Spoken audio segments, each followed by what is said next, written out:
Actually, there's arguments to be made that it's not the sun, that it's actually the Earth is at the center of the solar system and possibly at the center of the universe. I accepted that I was a conspiracy theorist. The literal difference between equity and equality is that equality has a presence of God, and equity doesn't.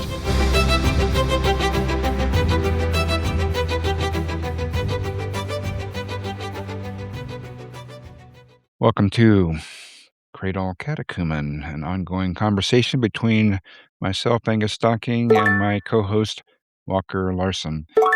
Walker, hello, how have you been? We haven't talked in a while.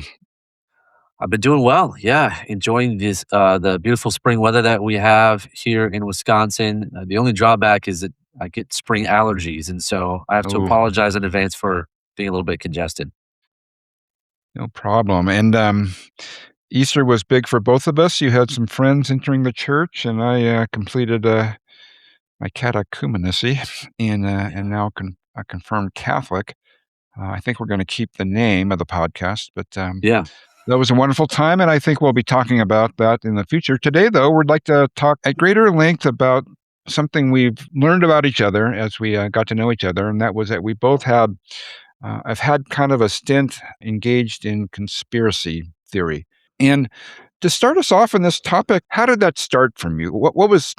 How did you, it's kind of a thing, right? It's like a religion or it has a creepy air about it. People, conspiracy theory gets people's attention, and it's kind of shocking when they hear that you are into conspiracy theory. Maybe you listen to podcasts. Maybe you aren't sure we went to the moon, flat Earth. It's so much mythology about it, and it's shocking in some ways. And yet, for you, it wasn't shocking, I don't think. And you've always been a faithful Catholic, cradle Catholic. How did you get into it, and why was it important to you?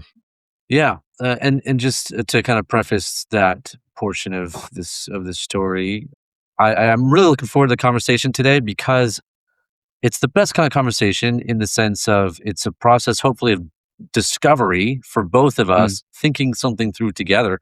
I'm in a kind of an in-between place, or a bit of a state of ambivalence about conspiracy theories in general as of today. Yeah. I know we'll talk more about our current... Me too, and deep ambivalence. Yeah, our current attitude. We'll get to that later. But just to say, I think this will be a good conversation that's hopefully nuanced, where we're looking at the positives and the negatives of conspiracy theories and what they do in the world. But for myself, I would just say it was really kind of a part of the culture that I grew up in, both family culture, the ecclesiastical circles that I was in, friends, families, that it was just, it was really not something out of the ordinary in the circles that I grew up in. And so there was lots of talk about, these different questions, the different mysteries, or challenges sometimes to official narratives that present things as not mysterious.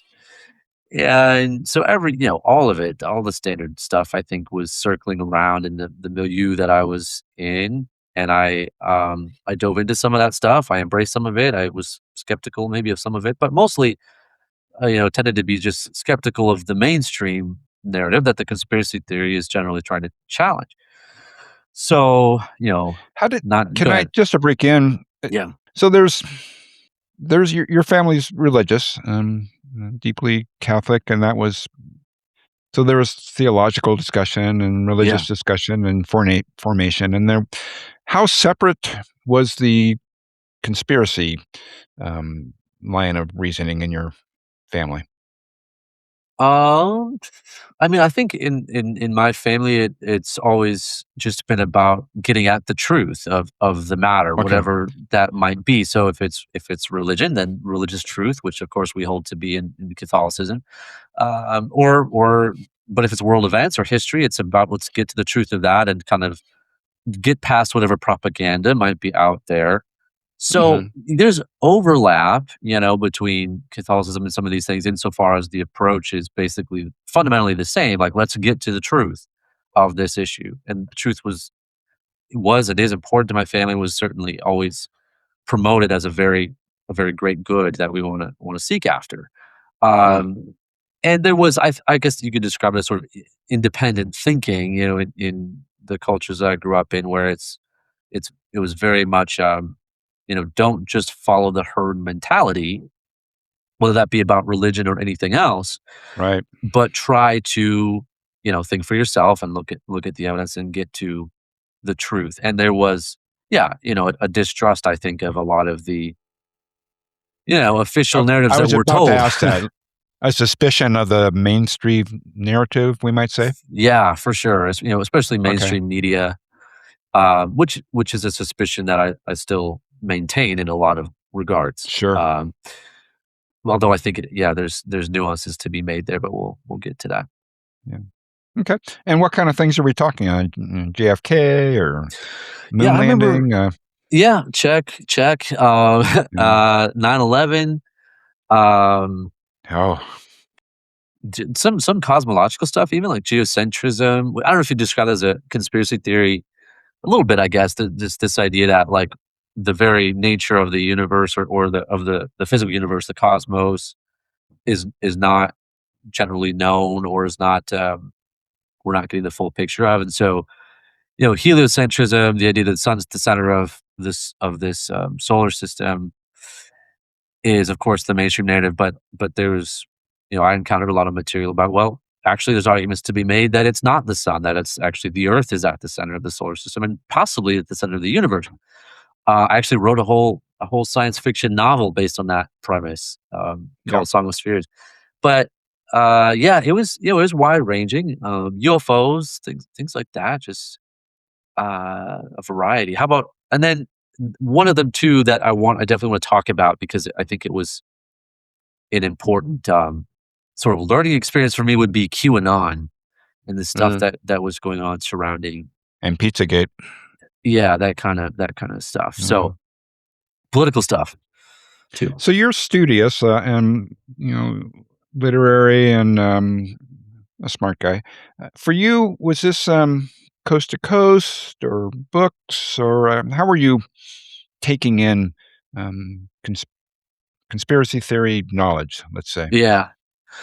I think the way that probably most people, at least of my generation, have, which is through the internet, and Mm. so different articles, videos, and then just conversations. Like I said, it was certainly something that often explored. Apologize for the construction outside my window here. Yeah. We're getting a new roof put on, which is I great, but a don't little think bit a loud. YouTube channel can be created without some construction noise. That's right. I feel like it Yes. adds to the authenticity. So Yes. Yeah. we'll run with it, but hopefully it doesn't get too loud. I think they're close to done with that.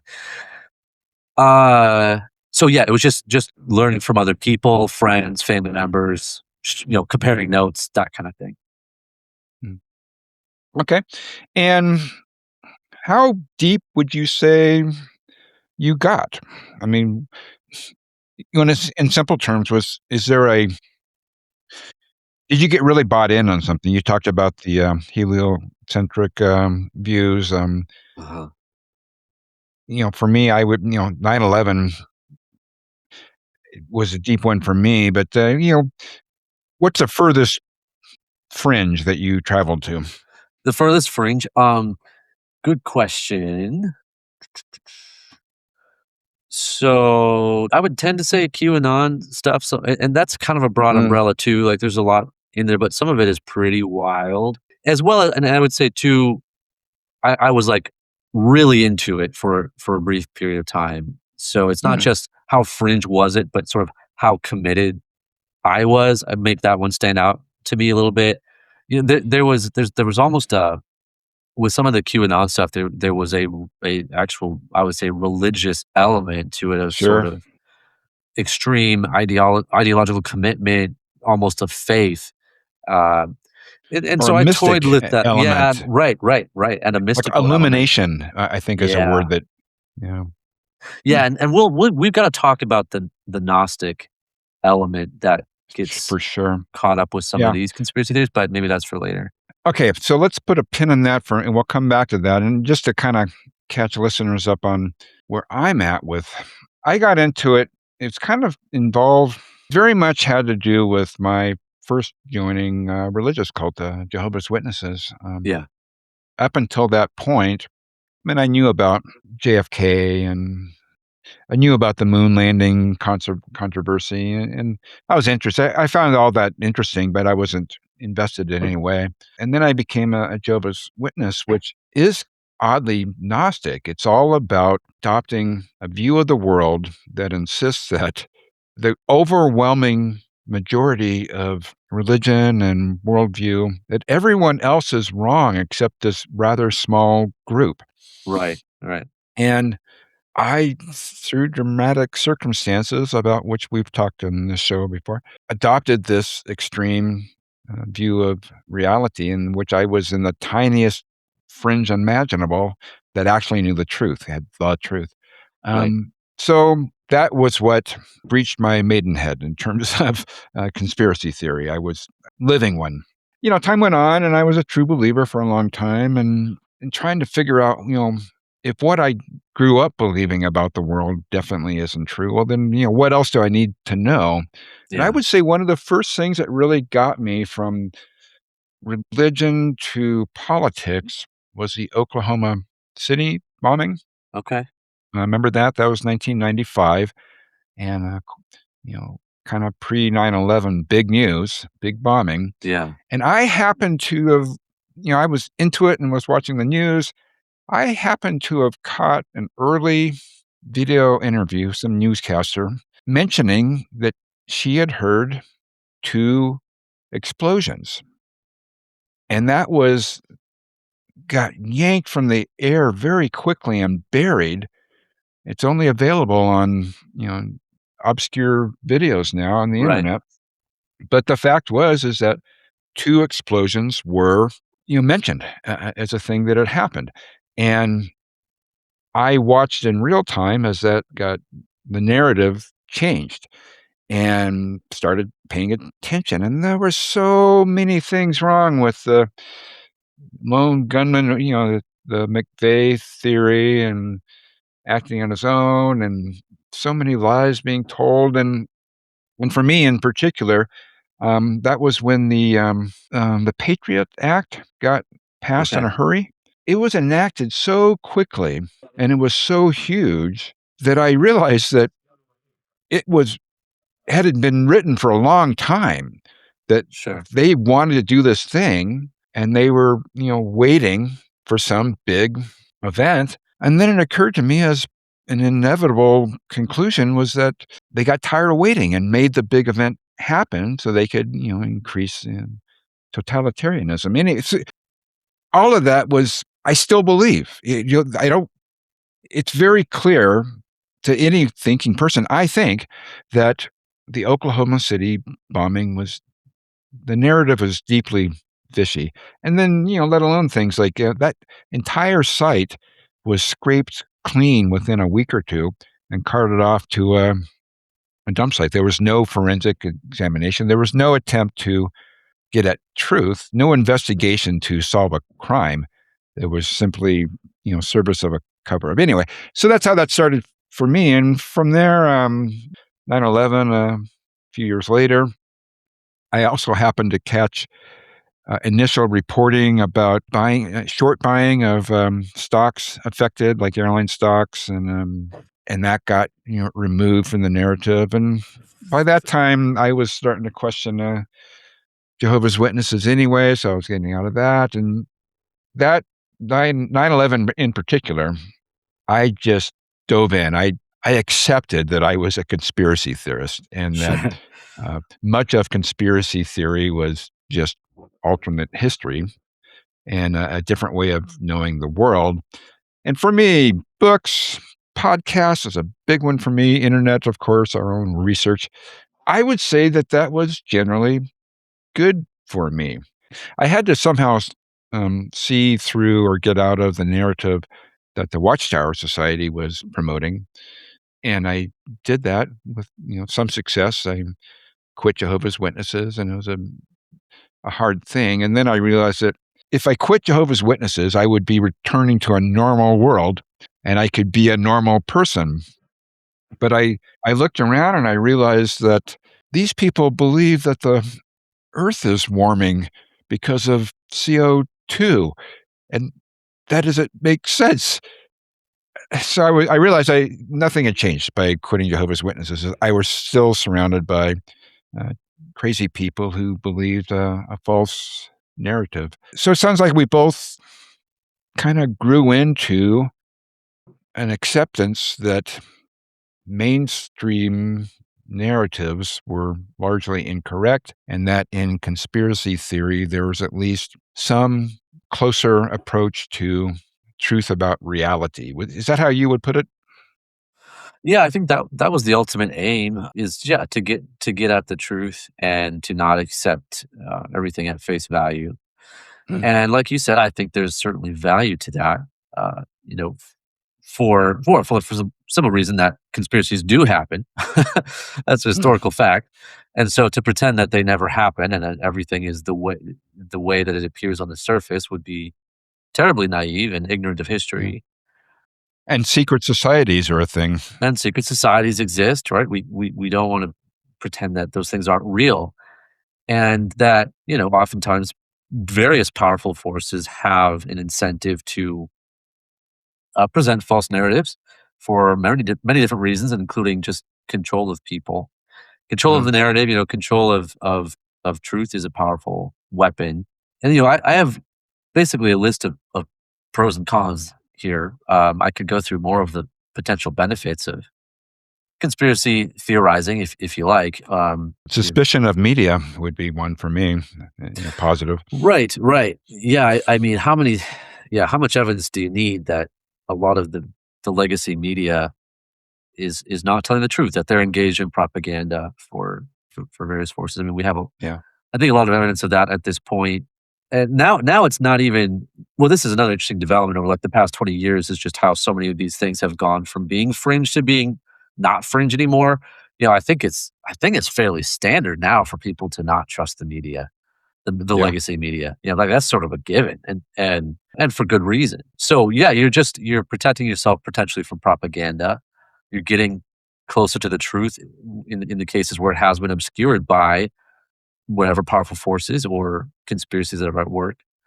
Sometimes it's even, I think, a matter of protecting yourself, like Mhm. from real dangers. The example that comes to mind, I don't know how much we can say without getting banned or whatever, but you can edit stuff out if we have to. But COVID? Are you about to talk about COVID? yeah, that's what I was going to talk about. I think so. I did a series of interviews after kind of probably 2022, 2023, of real people who were vaccine injured by the COVID shot. And so this was my own, like, this is, yeah, the question now of like finding truth even amongst the conspiracy theorists is its own issue. I because I did this research firsthand, I can speak with a little more authority on it. I'm far from the only person. I mean, there's plenty of evidence of injuries that took place from the COVID shot, but it's one I could speak with a little more authority on, having spoken directly with a number of victims.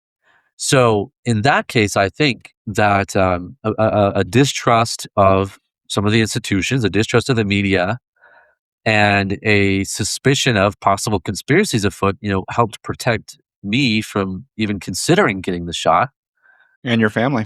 and my family, which I think the shot certainly could have injured us. I don't think it injured everybody who took it, but it did injure a lot of people from what I've been able to see. So there's that benefit of like literally protecting yourself from threats through conspiracy theory or that Well, and mindset. mitigating fear of the threat.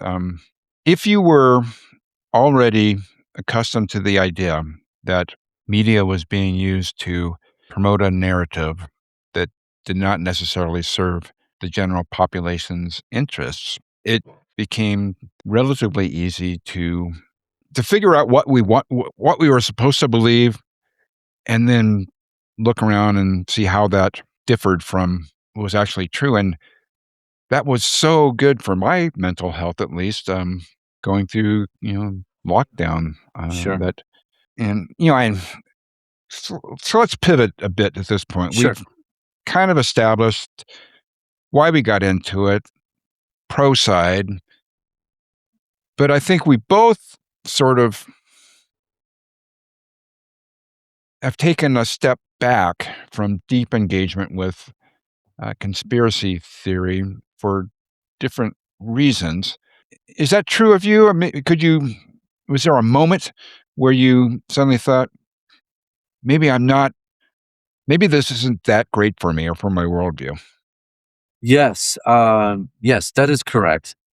As I said at the outset, I have a much more sort of conflicted, or to put a positive spin, maybe balanced, hopefully, view of conspiracy theories now, and that is partly the result of experience. So I alluded earlier to Q, and that was one that I really got into for a brief time, and it was a really, and I think it's understandable why it became so popular Hmm. at the time that it did, because it was a time of great fear and confusion. And this is like 2020-ish and following, and we were all looking for hope. We were looking for, I think, a sense of security in something, and this is part of the allure of conspiracy theories, Mm. is that they can help give you a sense of control over Mm. events because you feel like you actually understand what's going on. So there's an illusion of control that knowledge can sometimes give you, and so that's part of, I think, why people go for it. They feel threatened by the chaos of the world, and conspiracy theories offer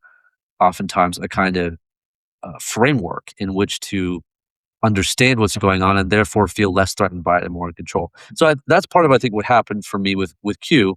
I really wanted to believe that Trump was this sort of mastermind savior, kind of directly battling the forces of evil, these evil elites and pedophile groups and so on. And again, to be clear, I'm not saying that there's nothing true about QAnon.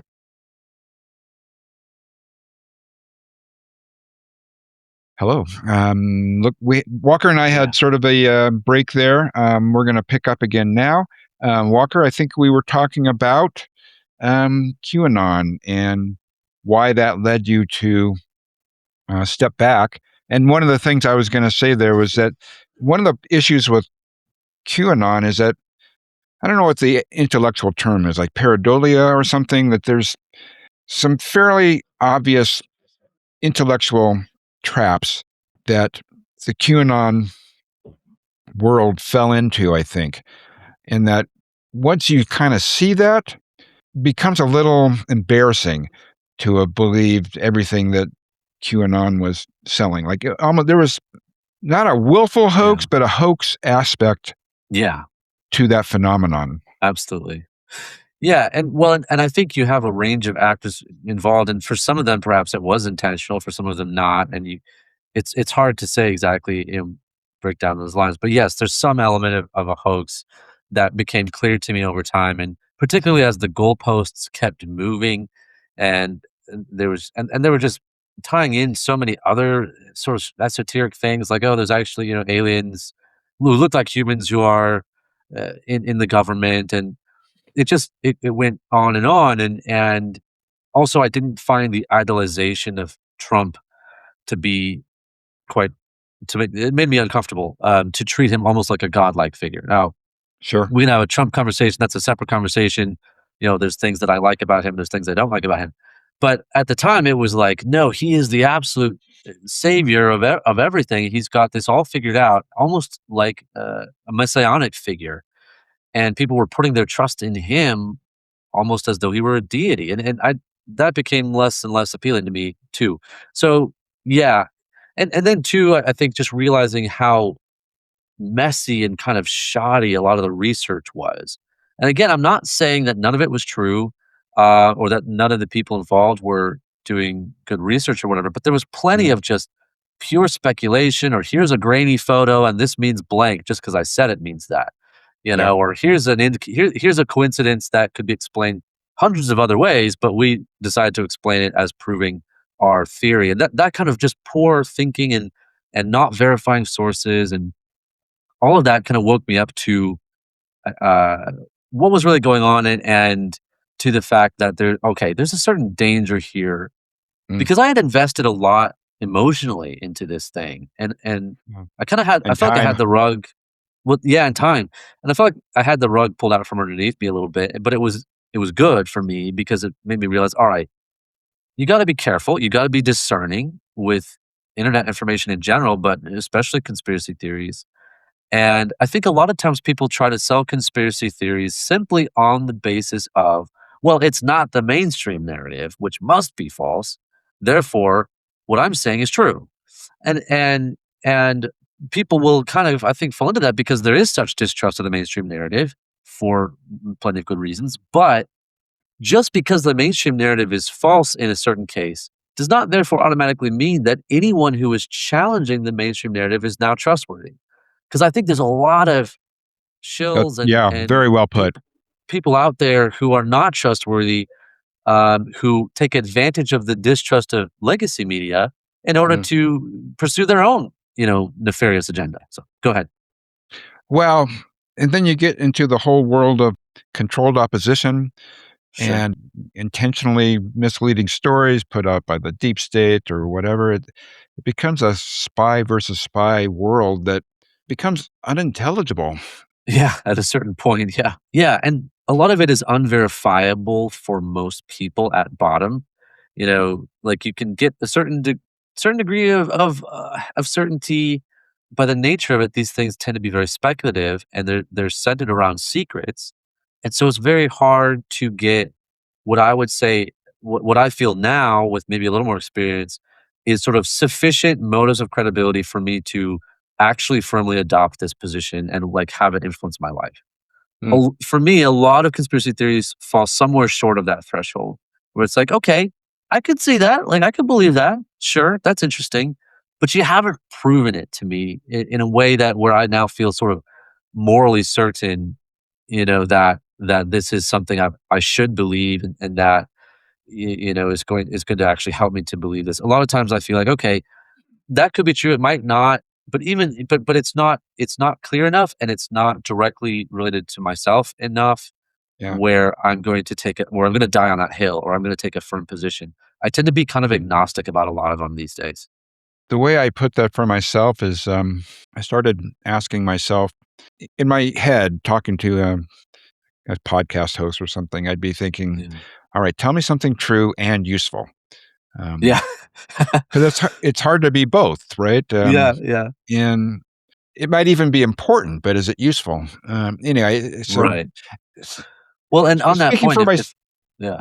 well, I was maybe I can now talk about how deep I got and Yeah, why I pulled back a bit. And for me, I was really into podcasts. There's one in particular, the Higher Side Chats, that's quite popular, probably the biggest conspiracy podcast, and okay.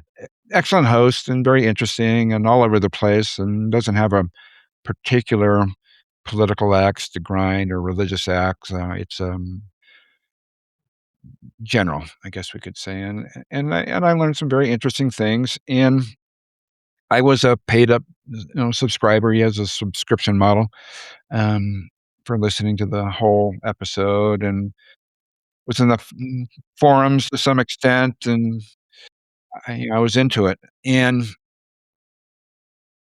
I started to notice a low level anxiety that I had all the time, Sure. about the state of the world. And also, and another direction I took was a kind of deepening of my esoteric um, Yeah. interests, particularly Kabbalah and Gematria, and which you know aligns very closely with what's called synchronicity. Um, it's a way of reading the world that much of the meaning written into the world can, in theory, be detected by Kabbalistic investigative process. And Yeah. gematria, an example, in particular, the study of the numerical value of words and Uh-huh. um, words themselves. Just to give a very quick example, this is something I discovered on my own. Remember when e- equality was being discussed as almost being in opposition to equity? Remember that discussion? Yeah, a little bit. Yeah. Yeah, so it's, and the left, let's say to generalize, was in favor of equity, equal Right. outcomes for everyone, and Right. the right or conservatives were more about equality, where you would have equal opportunity to do well. And I was becoming more conservative at that time, and I was into this discussion. And here's what I noticed about it is that the literal difference between equity and equality is two letters. Um, and literal means by the letter. So the Uh-huh. literal difference between equity and equality is AL, right? Right. AL is put right into the middle of equity. Now, AL, I knew from Kabbalah and religious studies general, that is something of a holy phoneme. Um, it's Allah, the Almighty. It's Sure. the Hebrew appendix for um, angelic beings, Raphael, Michael, um, and in Hebrew it's Aleph Lamed. So the literal difference between equity and equality is that equality has a presence of God, and equity Interesting. doesn't. Yeah. And I say that not to. This is something I discovered, and I told people about it and had a brief cachet online. Sure. And not too long after that, I started to discern Catholicism, and that study of gematria and the occult to some extent, and synchronicity. I really thought I was learning something about the way the world was authored or written, that there was coded information in everything. Um, Another one I really, really got into. I kind of noisy over there, Walker. Yeah. um, This is a work zone. I QAnon in particular didn't do that much for me. But another fellow online, in addition to higher side chats, there's a fellow named Chris Knowles that a smart man, and I like him personally from his um, investigations into his writings, and his online presence is genial and investigative and kind of rational in a way. He writes quite a bit about synchronicity, but over almost 10 years, he's put forth the theory that Elizabeth Fraser, the singer from the Cocteau Twins, um, in different projects. Um, he calls her the Sybil, and he proposes that she sings in advance of terrible things about to happen in the world. For example, 9/11. And Mm. he considers a prophet in some ways, or being Uh-huh. used somehow as a foretelling of terrible events, celebrity deaths and so forth. Now that sounds nuts, right? And then he establishes it with volumes and volumes and volumes of facts that just add up to it becomes undeniable. And I found myself thinking, this dude has proven his case, as weird as it sounds. Something about Elizabeth Fraser foretells the future. And I still think that might be the case. There's Sure. some truth in there. But Yeah. I eventually had to start asking, well, so what? It, Yeah. maybe there is some deeply encoded information written into the reality we inhabit, which it might be, a simulation or something. And I was reading David Icke for a while, and which is kind of like the straight up heroine of conspiracy theory. Um, and I found that he was he was having experiences like I had had in Gnosticism and mystic visionary experiences. He wasn't actually crazy so much as touched. He was had had some sort of illumination, as we were talking about, and could speak for hours and hours. He's famous for very long speak, and he's um, voluminous writer. And it doesn't when you read it, it doesn't seem crazy. And I finally got to the point where, man, a lot of it is true. And I went back and forth on moon landing. For I'd go for months at a time thinking it didn't happen, and then, well, maybe it probably did. And I Right. would literally flip block on that. And I never bought into flat Earth, but I was certainly in sympathy with the people who got to that point because so much else is obviously crazy and wrong. Maybe this maybe this overarching narrative truth that we're being told, maybe that's wrong, true. I was in sympathy with that. Sure. Um, so now fast forward to my strokes and well out of COVID and up to last May when I started to discern Catholicism. It suddenly struck me that one of the things that was keeping me back from a realization of Christ and is that I was getting all concerned that the world was different than I thought, that there was Yeah. nefarious actors. And when I recognized that about myself, I then recognized that the truth of the incarnation and Christianity and Catholicism in particular was super, super attractive because it was relatively simple, actually. And the evidence was documented, quite secure. This was actually a much easier, truer, and more useful thing to believe. And when I Yeah. and we've talked about this before, but when I had that moment, when I realized that actually the Gospels are good history, Yeah. and the Shroud of Turin and the Tilma are actually miraculous objects that can be looked at, and they're intelligible. Right. And when that happened, everything changed for me, and I became a Catholic, and I stepped back from the conspiracy theory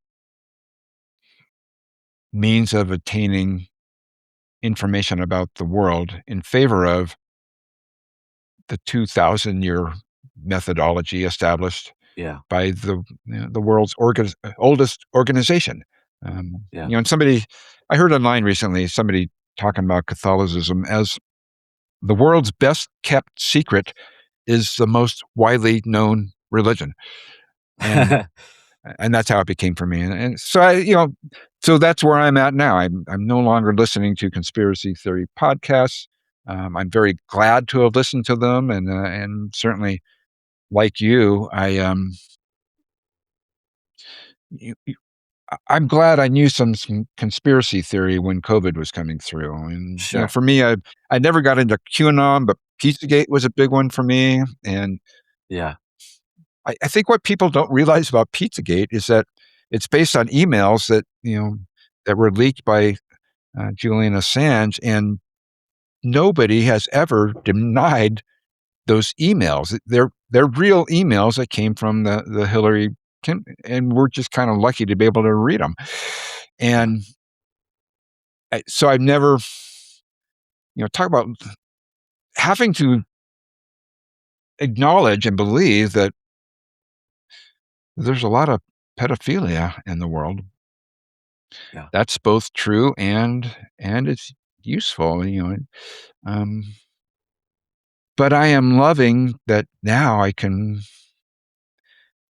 follow Catholicism, and that when you believe a miracle and when they happen in your life routinely, as with the Eucharist or the grace that comes from praying rosaries, that is so much better.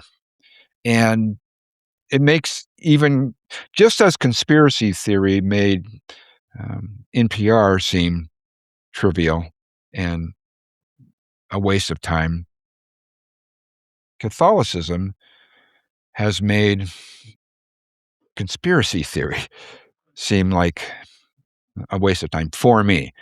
Sure. Yeah. So, but where are you at right now, and what would you? I mean, I think I would still recommend that um, people who are believers in the mainstream, let's say, spend some time in the conspiracy theory world. It might be dangerous, but that might be Yeah. the thing that starts to shift your worldview. Yeah. No, that's great. I like the way that you articulated that, sort of the comparison between ways of knowing the world and just how much uh, Catholicism, offers that depth that you can't get from conspiracy theories, but that I think a lot of people are looking for in conspiracy theories. Um, yeah, there's a lot to say there. Would I recommend people dive into it? Well, that's where I'm in this conflicted place. Here's what I would recommend is I think that when people are evaluating anything online, whether it comes from CNN or, your wacky uncle's Facebook post, Mm. I would recommend that they look at both sides or there's usually more than two actually. Look at all the sides. If it's an issue that actually matters to you and that might affect you in some way and that you have something that maybe you can do about it. Because of course we can't investigate every last internet rumor. You'd lose your mind. So you have to be first of all, you have to be discerning about what are you going to investigate. You can't figure it all out. You just can't. There's so much information out there. I think you have to accept that first of all. But when you pick the things you're going to look at, I would say, yeah, look at the mainstream narrative and look at the conspiracy theory narrative as well, and see which one holds up. And I guess you know certainly, I would have more suspicion of legacy media as a rule than I would alternative media or conspiracy type media. However, I do not have no longer, especially, have a great deal of faith in either. I guess, and so that's where I would Mm. say people need to look at both and really see where the evidence leads, and don't just accept you know, one narrative because it makes a good case, because you can make a good case for a lot of things that Yeah. turn out not to be true. And you can take the puzzle pieces of facts, let's say, or what appear to be facts, and you can construct them in a lot of different ways that make a certain amount of sense.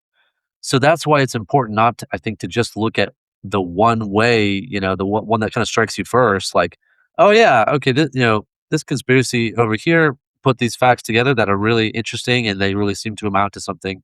And then, okay, I just believe that now. Because again, I think those facts can probably be arranged in another way Mhm. as well. So you do want to look at both sides. But as we said at the outset, there are benefits to this kind of conspiracy theorizing that I don't deny. So to that extent, yeah, there's some value I think for people looking into it, um, especially if up until this point you've just sort of blindly accepted what the legacy media tells you. I don't know how many people there are like that anymore. I'm sure there are some, but it seems to me a lot of people are already You know what wise I to would say this. is that no, almost no one will say, "Yeah, I believe everything on the news." But if Yeah, I ask them, "What do you hear on NPR that you don't believe?" they won't have it. They don't have anything. Yeah, They're yeah, very eager to deny lockstep belief in mainstream media, yeah. but they're You very could, reluctant to say, "Well, I don't believe that Trump does this or that," or I don't. right, Even if right, they're objecting to the idea of mainstream news, I find they still believe everything they're told to believe, or many people are like that. sure, sure. So yeah, I think if people are going to dive into conspiracy theory world, I think there's certain dangers they should be aware of, and we've touched on some already, but maybe I could lay out a couple Yeah, in please. more detail. Boy, sorry about the noise here. I hope it doesn't pick up too badly, but um, It's going to be part of this interview. it's just gonna be it's part of it's part of the character of yeah, it's part of the authentic experience, I guess. Um, so one danger we've already touched on, but deserves a little more elaboration, I think, is the danger of skepticism that becomes sort of universal and inescapable and causes anxiety, such that you're unable to trust anything. I don't think that's healthy. I don't think that's conservative. I think that's ultimately a very modern and kind of liberal way of looking at things. I mean, you look at the Marxist philosophers of the 20th century, for example, are all about skepticism. They want people to disbelieve, to doubt everything, to doubt their own reality, even, but certainly to doubt the institutions of our country or our civilization. And you got to be really careful there because, yes, on the one hand, the institutions have corruption in them, for sure. And that's part of what conspiracy theory has helped reveal. On the other hand, that should not lead us, in my opinion, to a sort of rejection of all institutions. I mean, the Catholic Church is an institution, for example. And yes, it does have corruption, but no, that doesn't mean we scrap it. Or even the institution of journalism, for example. Yes, it's Mm. been corrupted. Yes, it's been taken over by liars and propagandists. At the same time, I don't think we should just chuck the whole idea of institutionalized journalism because what you get now, what I feel like I'm seeing from, let's say, alternative media is a complete lack of journalistic standards. So the old media, the old guard, like they at least paid lip service to certain journalistic standards. Like you got to verify your sources. You got to you're legally liable for some things you say. You're accountable. There's editorial oversight, things like that. Now they didn't often live up to that, but at least there was an ideal there. Whereas now, a little bit what I think we're seeing with like the sort of just internet alternative journalism replacing that is you have people who have really no accountability and plenty of them of course are true seekers, but then you've got people who just there's no guardrails in place. um but to get back to the bigger point here, I think skepticism can be poisonous if it leads you to doubt everything, because we have to take certain first principles. We can't, we have to accept our existence. To doubt your very own existence is really to fall into kind of insanity. So you take certain first principles just without having to prove everything, without having to see everything, but you just accept certain things as a groundwork, like the reliability of that you really exist, for example.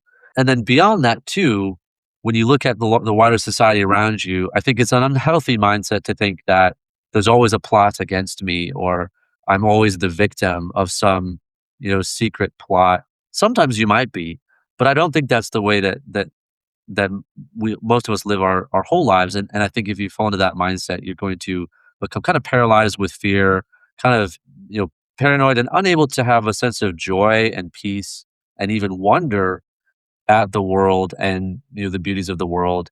There can be cases where people, I think, become so obsessed with the conspiracy mindset that they're no longer able to just appreciate the beauty of the sky, for example. I don't want to sound sentimental here, but let's say, you know, there's all of this goodness in the world. There's beauty in the world, and we Mm. don't want to allow the corruption to erase that from our view. So someone who can look at the sky and see the beauty of the sky, as opposed to someone who looks at the sky and they see a weird cloud, or maybe it is a chemtrail. And they're like, oh, see, it's chemtrails. They're after us. Those are two really different ways of looking at the sky. One person is able to see the bigger picture of the beauty of it, and the other person is only able to see how it might be a threat to them, or they're only able to see the nefarious forces that might be at work. And that's a really, really narrow perspective on the world, even if it Mm. has some validity. You know what I'm saying? I don't know if that's clear. Yeah. No, for me, I agree with that quite a bit. And for me personally, lately, especially, I'm I'm really concerned about liberal takeover of institutions, and I'm seeing demons everywhere lately, and I think there probably is some truth to that, and Uh-huh. but I need to make a living and get to the and stay faithful and get to mass. That's my personal difficulty is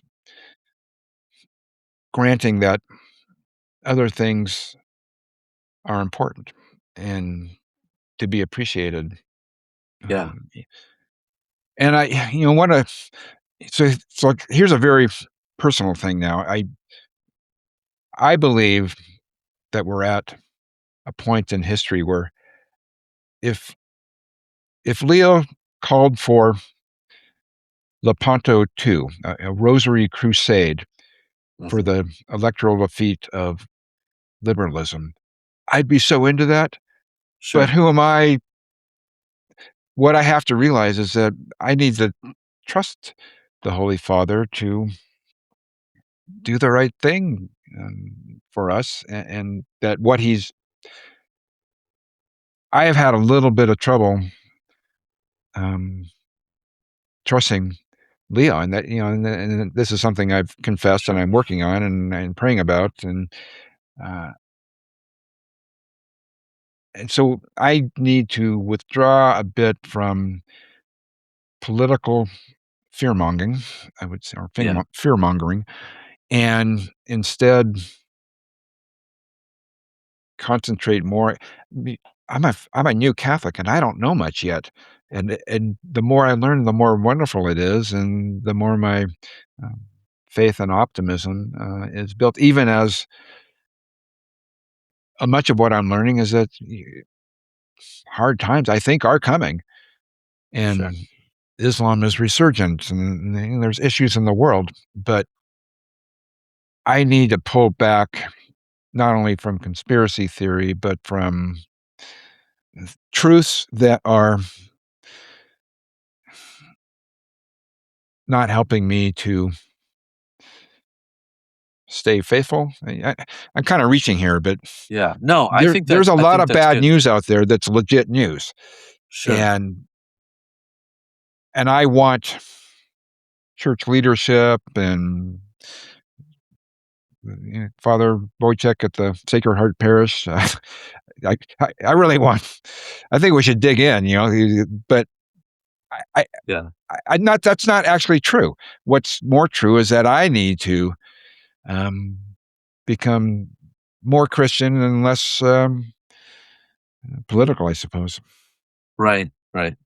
No, I think that's really well stated, that another of these dangers is that people become so obsessed with possibly evil things happening somewhere far away or somewhat far away, that they really have very little control over, to the point that they neglect the evils in their own life or their own spiritual life or the problems in their own community that they maybe could do something about.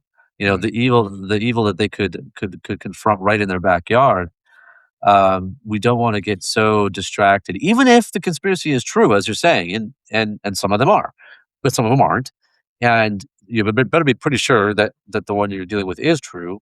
But even then, you don't want it to overtake your life to the point where you're no longer keeping your priorities straight.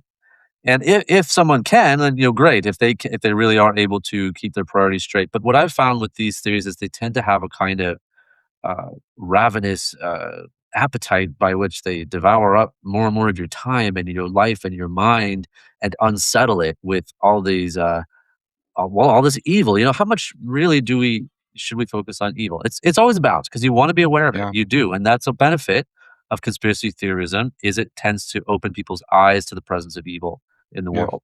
So good. At the same time, ultimately our eyes should be on Christ, not on evil. It's he is our hope anyway. So even if those evil things are happening, well, what's your best protection? Your best protection is to keep your focus on our Lord and on His church and to trust it, in spite of the different difficulties that mm. arise. Did you want to touch on the Gnostic thing for just a second? Yes, but before that even, I'd like to Yeah. touch briefly on, Jimmy Akin.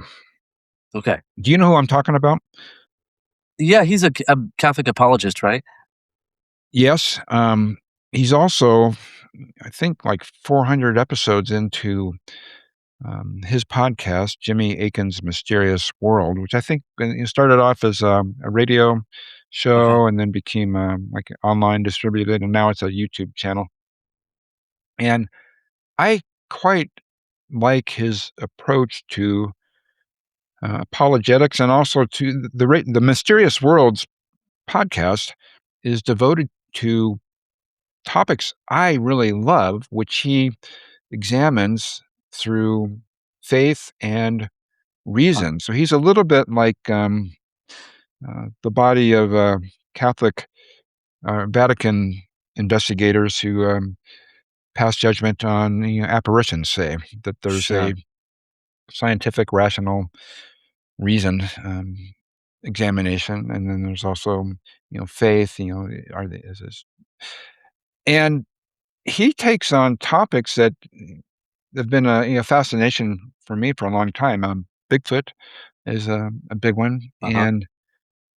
and just, for example, what he's concluded about Bigfoot is that there's a lot of, hoaxing there, but there are some stubborn facts that will not go away, particularly in the Patterson Gimlin film that Sure. suggests, not necessarily that it's a primate, but that it's probably not, a man in a monkey suit, and I could talk about Uh-huh. that for a long time, but his method of not automatically disbelieving or believing anything, and he's very good Yeah. on, Medjugorje, for example, Uh-huh. how we should take that, and one of my personal favorites, which I recommend to people, I'll put a link up for that, would be his take on the Loretto staircase in, um, New Mexico. That was, the mythology about that is it was a miracle built by Saint Joseph, and that's pretty much the only thing that you could believe it based on 95% of online research available. Uh-huh.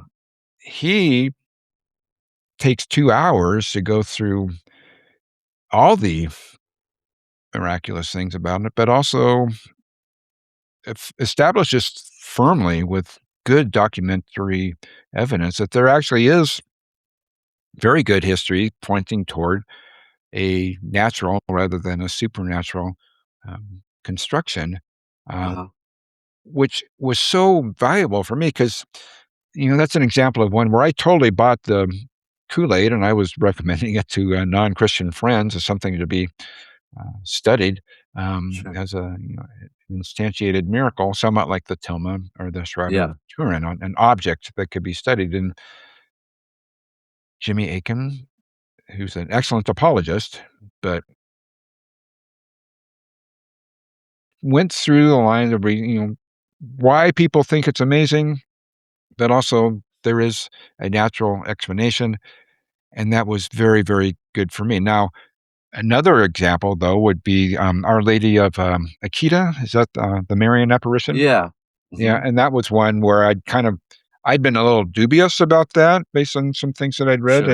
and, he went through that, and he pointed out that established firmly that there are some, questions there, but the healings associated are extremely well documented, and he ended up coming down firmly in favor of the, Marian apparition, the miracles there, and that is an accepted apparition by the church, but you know so I would recommend anyone interested in conspiracy theory looking for kind of a bridge to Catholic belief, we would say, or,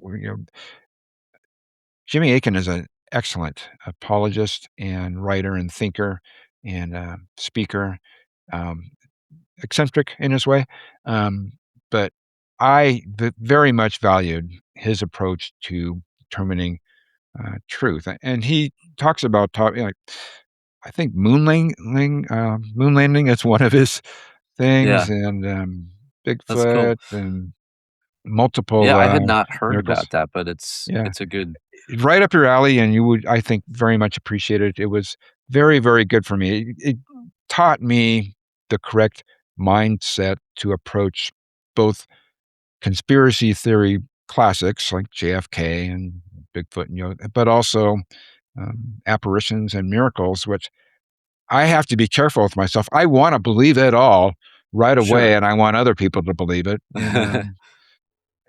And faith and reason, very good Right, 2 ways right. to go about belief, and he's a master of doing that. So that was one thing. But Yeah. what do you have to say about Gnosticism and the Gnostic aspects of conspiracy theory?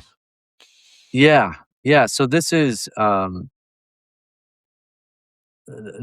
tendency that I think I see in some of the conspiracy world, which this would be another point to caution people about, is that conspiracy theories share similarities to the Gnostic heresy, which for those who don't know, I'm gonna give it a general overview, and it takes different manifestations in history, but basic ideas would be it's dualistic. So there's a good God and an evil God, and the evil God created matter, actually. Mhm. So the physical world is actually evil because it was created by this evil God, and the spirit was created by the good God, and that's the good part. And we're trying to basically escape our bodies and escape this corrupt world uh, to be with the good God, and we do that through secret knowledge, Mm. through the power of secret knowledge and being initiated into basically a secret society. And so, what's the parallel with conspiracy theories? Well, they do tend to, especially the most extreme ones, like kind of a QAnon, for example, they do tend to uh, paint a picture of the world as totally corrupt, as hopelessly lost in evil and Yeah. sin. And really, our only hope is to kind of get away from it. And they offer the There are no solution. heroes. Yeah, there are no heroes. You can't Mhm. trust anything. You can't believe anybody.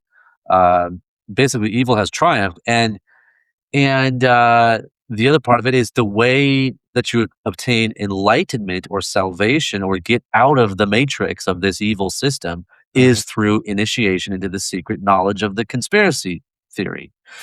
And that's problematic because it's so similar to a Christian heresy, and because it there's a real danger of pride. This has always been a part of Gnosticism, is the pride of those involved in it because they feel superior to the world and they feel smarter than everyone else because they have Mm. access to the secret knowledge that nobody else sees. They And, have and, the and truth of the superior situation and and nobody else smug. does. Exactly, yeah, and Yeah. pride, of course, is a terrible spiritual, Yeah. well, sin. It's a terrible sin, and it's a terrible danger. So that's one of the thing I would warn people about is just there is a similarity there, and some of it, especially when you were talking about how certain occult or certain conspiracy stuff led you deeper into the occult.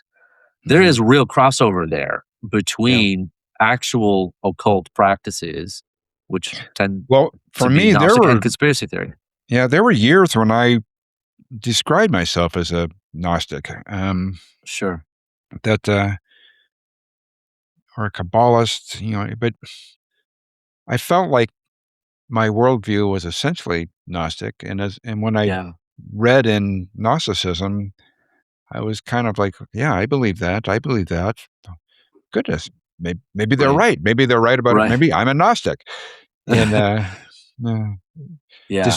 disturbing. It's certainly, it was a trap that I Yeah. fell into.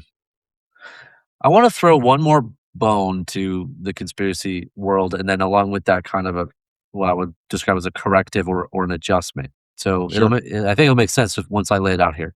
Okay. What I would say is I think a lot of the people's interest in conspiracy theories comes from a good place and a proper desire, and I think that desire is for meaning, to find meaning in the world, and to re-enchant the world so that the world is not this kind of materialistic, Mhm. bare bones existence that maybe we're offered by science today, oftentimes scientific materialism, but that it has there are secrets, there are mysteries, there is more to discover. Things are not merely their appearances. Yeah. and what is tangible to the senses, but that there's more going on. I think that's a good, more or less healthy intuition that people have, and it's a rejection of the mechanistic, materialistic, scientific view of the world we've been fed, where no, there's no further meaning to anything, right? And everything is just merely its appearance, and it's all determined by blind uh, chemical forces. That's a universe empty of meaning. Mm. But we need meaning, and that's part of our human nature. Is well, plenty of smart people have shown, like Viktor Frankl and his psychology of logotherapy. But it's a natural desire, and it's fitting because there is deeper meaning to the world than just the mere appearances of things. But that isn't to say that appearances are always false either, and that's maybe where conspiracy can go too far. So what I would like to see, is for sure for people to be re-enchanted with the world, to recognize that there's deeper meaning, but to seek that meaning, ultimately in God, in the faith, and not in the occult or the Gnostic or too much in the conspiracy world, but to see it to see that the deeper meaning that's underneath the things around us is that they all carry a divine origin, and that God's will is at work in all of these things, and nothing that he does in this world is by accident. Mm. That's to me, that's the deeper meaning, and that's what should fill us with wonder and hope.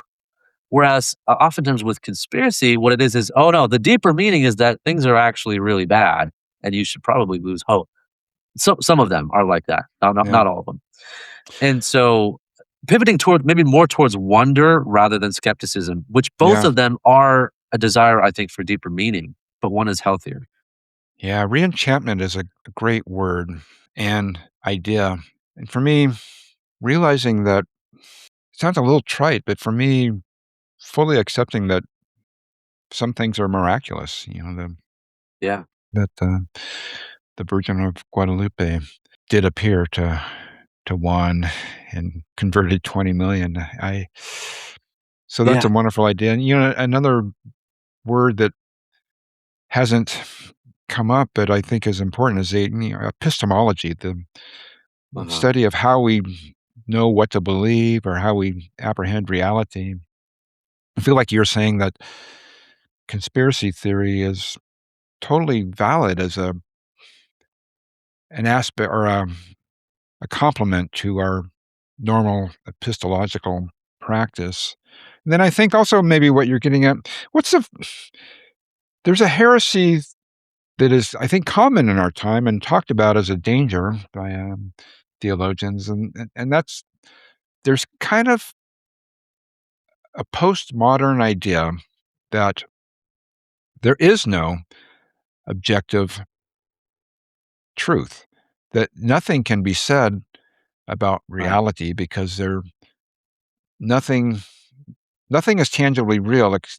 The only thing we can talk about is our feelings about reality. Do you know what I'm Sure. talking about? What's Yeah. I mean, relativism or subjectivism. Yeah. Sure, subjectivism, say, and certainly if you start off with a subjective viewpoint that there's no and you get way into Yeah. conspiracy theory can make that worse.